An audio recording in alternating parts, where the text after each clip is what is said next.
I am Carl Morgan, one of the pastors at Woodland United Fellowship in Woodland, California, and also the director and curator of the Woodland Museum of Biblical Archaeology. I'm also a biblical archaeologist and have participated in 3 different archaeological digs in Israel and Jordan. And my task in this presentation is to share with you 10 archaeological discoveries that I consider to be very important in demonstrating the Bible to be absolutely true and reliable. I could show you at least 100 more, but we'll focus on a few of my favorites. The first one is called the Dead Sea Scrolls. Now, you may know more about these than I do because these are well known, and they were found in the caves at the Dead Sea above the Essene community at Qumran in 1948. When some boys threw some rocks in one of the caves and heard the sound of pottery breaking. And they investigated and found ceramic jars that contained writings from as early as the 2nd century BC. Ultimately, the caves in the area produced 100,000 fragments from 1,100 different scrolls and 11 different caves. Now, these scrolls, called the Dead Sea Scrolls, tell us much about Jewish life before 70 AD and other commentary on the many Jewish writings. Around 230 of the scrolls are from the Old Testament, and these scrolls contain portions of every book in the Bible, well, the Old Testament, except the book of Esther, including a complete book of Isaiah. Until the discovery of these scrolls, the oldest version of the Old Testament text was the Aleppo Codex, and that was in 935 AD that it was composed, and that's over 1,000 years after the originals were first written. So a major criticism of the Old Testament is that the scribes through the years had made mistakes when copying and recopying, and the Bible is not reliable, and it can't be trusted. Amazingly, that argument was shattered because the scripture that we have and use today is almost identical to that copied in the 2nd century BC, only a generation away from the original manuscripts. So we can have great confidence in the accuracy of our translations today. The second one that we're looking at, the discovery, is called the Merneptah Stele. And this is Pharaoh Merneptah. He's an Egyptian pharaoh, about 1213 to 1203 BC. And he looks pretty good to being that old, I think. And he created a large stone victory stele that brags about his victories over his enemies. And this engraved slab, it's of granite, and it's more than 10 feet tall, and was found in 1896 in western Thebes in Egypt by archaeologist Flanders Petrie. And it was written in hieroglyphics. It contains the oldest certain reference to Israel outside of the Bible. And it's referred to as the Merneptah Stele. It was carved in around 1210 BC and is currently located in the Egyptian Museum in Cairo. Israel is listed here on this stele down at the bottom, and it's right along with Libya and the Hittites, Ashkelon, Gezer, Syria, as the enemies of Egypt. Now, why is this important? There are many archaeologists and biblical scholars who believe that the conquest of Canaan did not take place, and that Israel did not escape from Egypt, as the Bible says. They believe that Israel emerged out of the Canaanite peoples at a much later time, and the biblical history of Israel is incorrect. Now, this early evidence, it lets us know that Israel was a powerful enemy of Egypt, powerful, as early as 1208 to 1210 BC. Now, there's no reason to doubt then that the Bible is accurate concerning the history of Israel as it presents it. Also, Israel did not emerge out of the Canaanites and come to power much later in the Iron Age after King David, although these scholars would not believe there's a King David either. They were already a powerful nation at this point, separate from the Canaanite peoples. Now, the next one is it's one of my favorites. It's called the House of David stone. And this stone was found at Tel Dan, and it's in northern Israel by Avraham Biran in 1993, and is a basalt stone, secondary use. It was found in a wall, though originally it was a monument. And it was written in Aramaic, probably by Syrian King Hazael, about the victory over Jehoram of Israel and Ahaziah of Judah of the 9th century BC. Now it reads on it, Beit David, or dynasty or house of David. Now, why is this important at all? It's really important because it affirms that David and his dynasty existed. Now, while I was in college, there was a trend in religion departments to question whether David even existed at all, and I had professors like that because he was only found listed in the Bible, his history was only in the Bible, and the Bible was not good enough historically. It was not credible evidence, and he was a myth to many in their minds. So now we have this name and dynasty mentioned by a pagan king, written in stone, just over 100 years after he lived, and now there's a David in their minds, everybody's minds, and that's not questioned by anyone of any real authority or credibility. So that's a very important archaeological discovery. The next is what we would call Hezekiah's Tunnel. And Hezekiah's Tunnel is a fun site to go to if you ever go to Israel. You can walk through it, and it's about 1,750 feet long. But here's what it looks like when you get inside the tunnel. And and the water is cold year-round. This discovery is related actually to 2 Kings chapter 20, verse 20, and 2 Chronicles 32:30, where King Hezekiah is said to have stopped up the Gihon spring in Jerusalem and channeled the water westward inside the city. Now, this tunnel was discovered in 1838 by Edward Robinson, and it's 1,750 feet from the Gihon spring to the Siloam pool. And today you can walk through it, as I said earlier. Now, there is a inscription that was written in Hebrew, and it was found in 1880 by boys swimming in a pool that the tunnel empties into. And it's from the end of the 8th century BC and describes how the tunnel was dug, how the workers were going from two ends and they met and their pickaxes hit and water flowed through. And that inscription was chiseled off by vandals in 1890 and today is in the Istanbul Museum. And there's the Siloam inscription that you can see today if you ever go to Istanbul. Now, this proves that the Bible is accurate, even in details such as Hezekiah's preparation for battle along with the Assyrians in the 2 Chronicles 32:30 passage. Now, closely related to this is what is called the Siloam pool. And it's mentioned in John chapter 9, verse 11, as a location where Jesus sent the blind man to wash the mud from his eyes so that he could be made to see. Traditionally, this pool was identified as the small pool that Hezekiah's tunnel emptied into.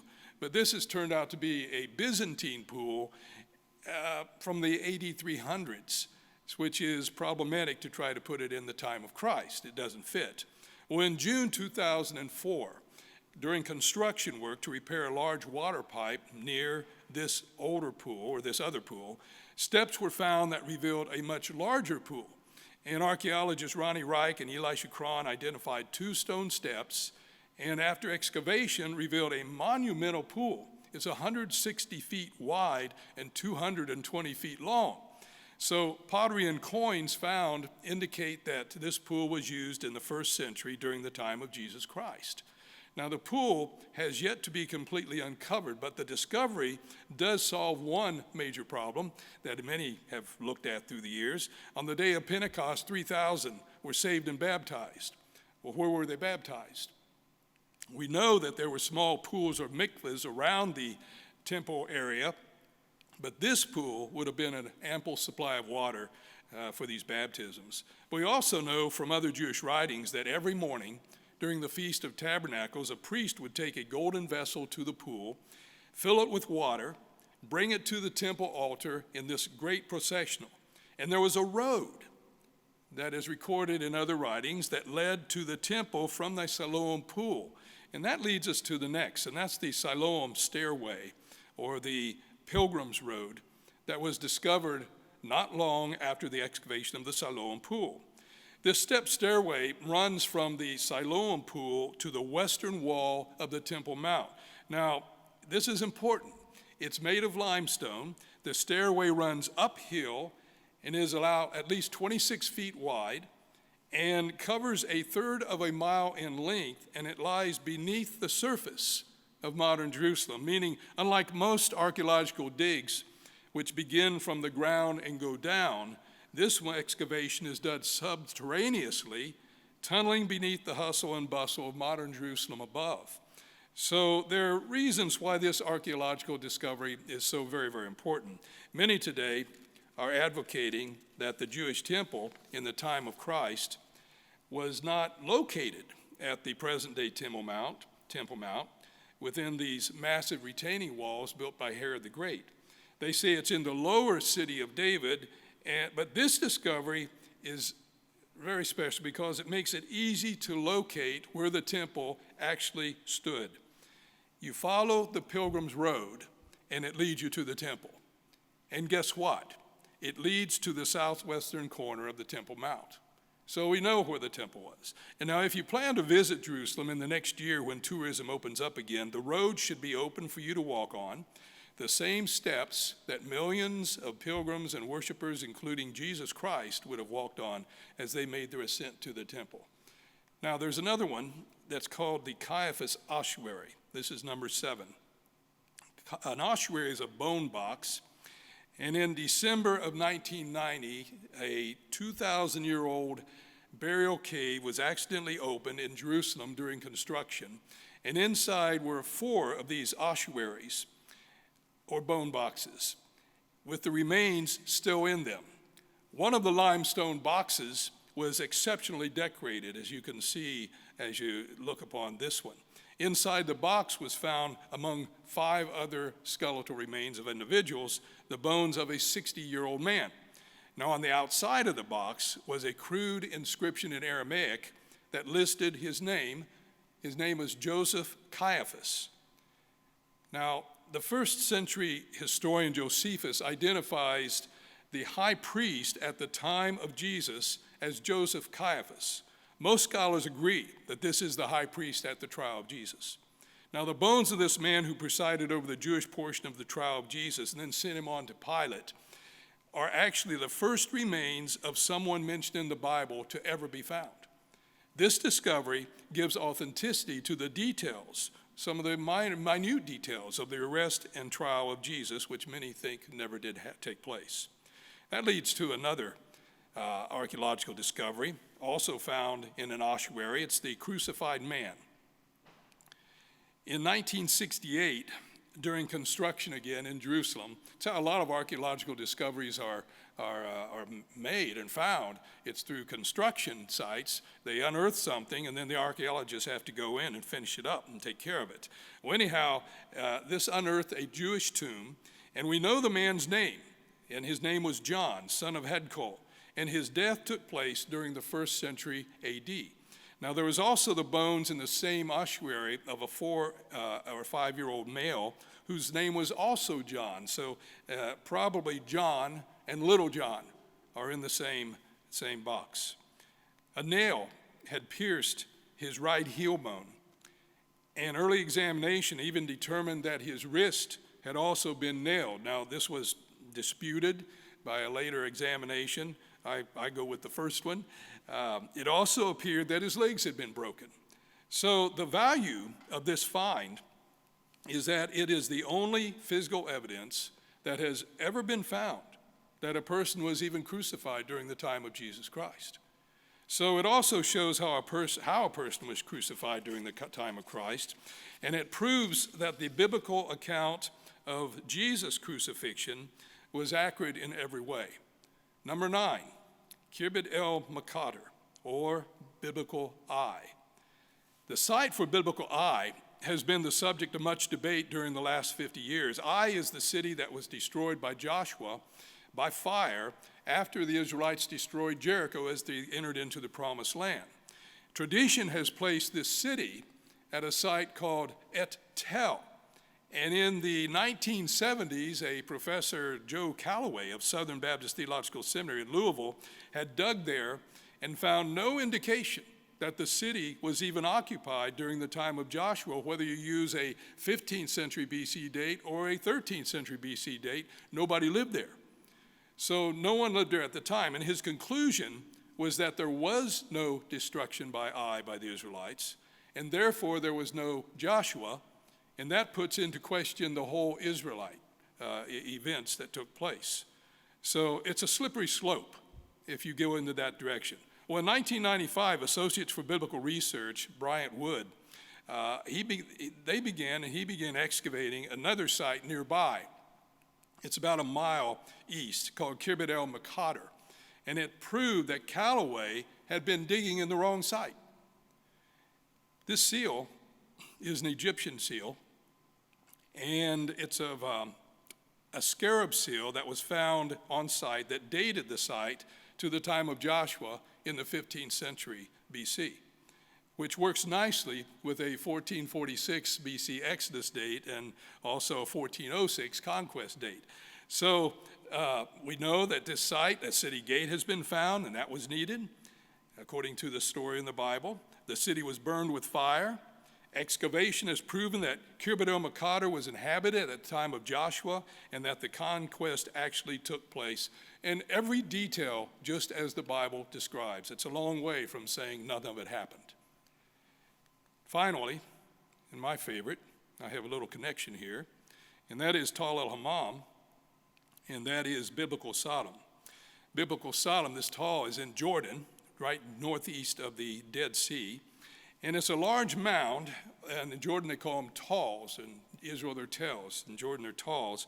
In Jordan, at the northeast end of the Dead Sea. It's a site that is believed to be Sodom of the Bible and has been excavated for 15 seasons under the direction of Dr. Stephen Collins of Albuquerque, New Mexico at Trinity Southwest University. Now, I have helped with 13 of these excavation seasons and plan to return again in February of 2022. If anyone wants to go along, get in touch with me. You can go dig as well. The site is large. It's 67 acres and has produced everything necessary for it to be classified as biblical Sodom, as found in Genesis 13 through 19 in every detail. Now, for many, the story of Sodom and Gomorrah is just that. It's a story. It's myth. Well, this site has proven that to be totally incorrect. Now, what do you need? First of all, you need the right location. And the location we have is at the northeast end. If you look at this detail, Bobby Dra and Numera are the traditional sites of Sodom, and they're down at the southern end of the Dead Sea. They don't fit. And the reason is why that doesn't fit. Abraham and Lot were at Bethel and Ai, or Bethel, and they looked eastward to the Kekar, or the circular plain of the Jordan, that depression there. And you cannot see the southern portion of the Dead Sea from the location they were at, but you get a perfectly good angle of the Kekar, and that's where we find our site. It's the largest, and it sticks out very plainly. The other thing you need is the right time, which would be classified as the Middle Bronze periods. That would be the 18th and 19th century BC, during the time of Abraham. And this is a square that I dug in the second season, and it's in 2006 actually. And as you see it, the lower portion is from the Middle Bronze II period, and that would be the time of Abraham. We found there a full meter of ash, and we had to go down about 15 feet through what's called Iron Age segments of more recent occupations until we reached this. But we did find everything needed there to place it in the right time frame.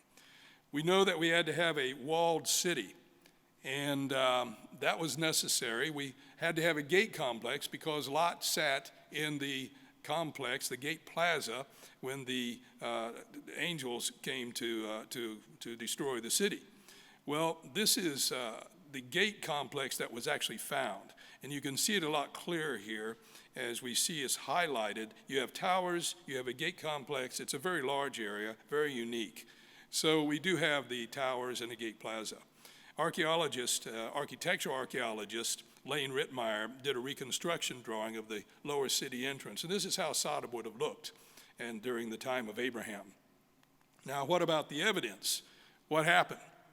I think we figured that out completely, actually, and after this summer, we will know even more as we can't dig this season, but we're doing a lot of archaeological analysis of the ash layer, of the soils, of the other objects that have been found, bones, things like that. So this is a hard-fired mud brick, and it's like stone. You can fire mud brick, not usually for walls, but in this case, this is like stone, and it got extremely hot. Another thing that got hot was roofing material. I have pieces of this, and this is where it's just mud that you would put on your roof, and it's called wattle and daub. You can see the imprint of the reeds in this. This is hard as a rock, and it got fired extremely hard.